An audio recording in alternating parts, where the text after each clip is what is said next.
সবাইকে আজকে শ্রাবণের ১ তারিখ। বেশ কয়েকদিন ধরে ভাবছি ওলে সার দেবো, কিন্তু বৃষ্টির কারণে ওলে সার দেওয়া হয়নি। তো এতদিন ধরে প্রচুর পরিমাণে বৃষ্টি হচ্ছিল, তো সেই কারণে কিন্তু ওলের পাতাগুলো একদম লাল লাল হয়ে গেছে।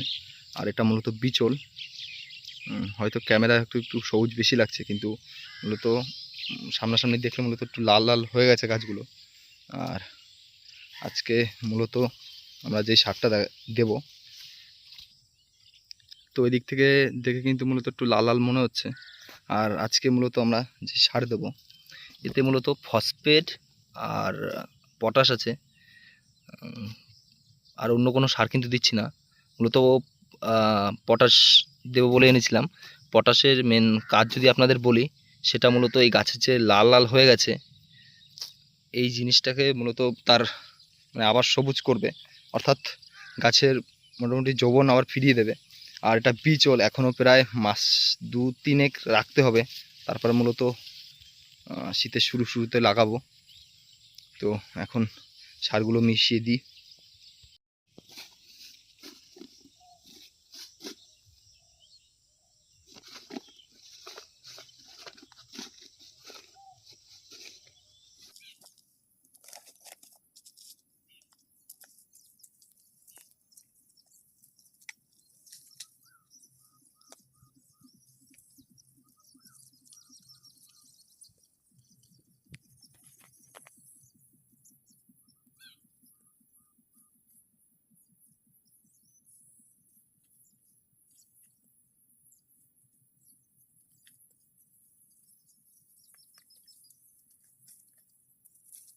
কিন্তু সার দেওয়া হয়ে গেছে।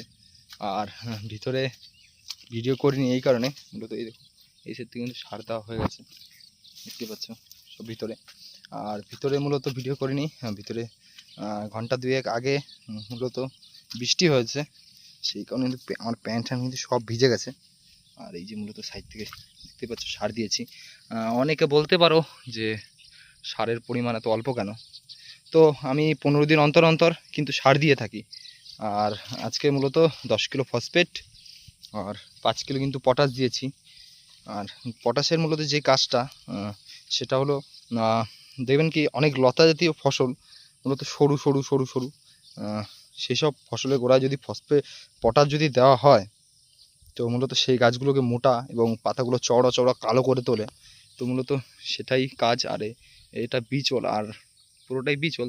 আর এই সাইডে মূলত গাঁঠিগুলো লাগানো, উলের যে গাঁঠিগুলো হয় অর্থাৎ সেগুলো লাগানো। এদিকে কিন্তু সার দিইনি, কারণ এদিকে জঙ্গল আছে আগামীকাল। আর এটার জন্য অন্য একটা সার দেব, তো সেটা আপনাদের দেখাবো। আর আজকে মূলত আর একটা সার নিয়ে এসেছি, আগে আপনাদের দেখাই। এই যে মূলত সেই সারটা, এটা হলো সুপলা এখানে। আর মূলত এই চাল কুমড়ায় দেবে বলো, সেই কারণে কিন্তু এনেছি। আর মূলত এখানে ৭০ থেকে ৮০টা গাছ আছে, মোটামুটি ১ মুঠ করে দিলে কিন্তু হয়ে যাবে।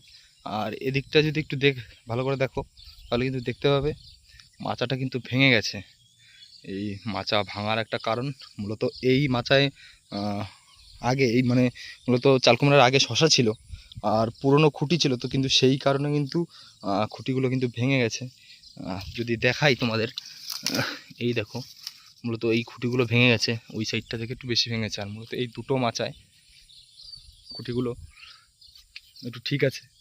আর এই চাল কুমড়ায় সার দেওয়ার মূলত একটাই কারণ, এখন বাজারটা খুব ভালো আছে। আর চাল কুমড়ার যে নতুন নতুন ডগাগুলো আছে দেখতে পাচ্ছ, যে সুন্দর ডগাগুলো আছে, এই ডগাগুলোয় কিন্তু মূলত জালি আছে, দেখতে পাচ্ছ হেবি সুন্দর জালি আছে। আর মূলত প্রায় ডগায় কিন্তু জালি আছে, এই দেখো এখানে একটা জালি আছে। আর মূলত এই বর্ষায় কিন্তু ওষুধ দেওয়া যাচ্ছে না, সেই কারণে কিন্তু পিন পোকার খুব চাপ।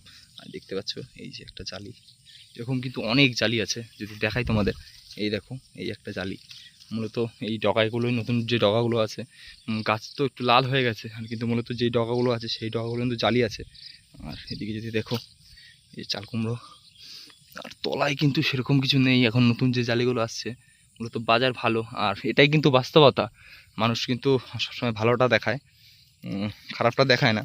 তো চাষি বলতে গেলে আশা করে থাকে যেহেতু প্রথমের দিকে সেরকম একটা চাল কুমড়া হয়নি, আজ মূলত যেগুলো হয়েছিল পিন পোকায় কিন্তু আল মেরেছিল। আর এত পরিমাণে বর্ষা ছিল, মানে প্রতিদিন বিকালবেলা বর্ষা হচ্ছিল, তো সেই কারণে কিন্তু ওষুধ দিতে পারিনি। আর পিন পোকার একটু চাপ একটু বেশিই ছিল।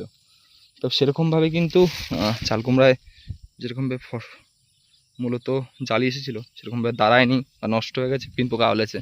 তো মূলত এখন বেচা কেনার মতো কিছুই নেই, সেই কারণে কিন্তু এগুলো সার দিয়ে যাই হয়, মূলত এখন বাজারটা ভালো আছে সেই কারণে কিন্তু সার দেব। আর এখন এই সারটা দিয়ে নিই, তারপরে মূলত আপনাদের দেখাচ্ছি। কারণ একা একা সার দেওয়ার সময় ক্যামেরা করা হবে না। আর এই দেখতেই পাচ্ছ কি সুন্দর জালি পড়েছে, যদি ভালো করে দেখো সবুজ এই ফুল, এই জালিটা মূলত দাঁড়াবে। আর এখন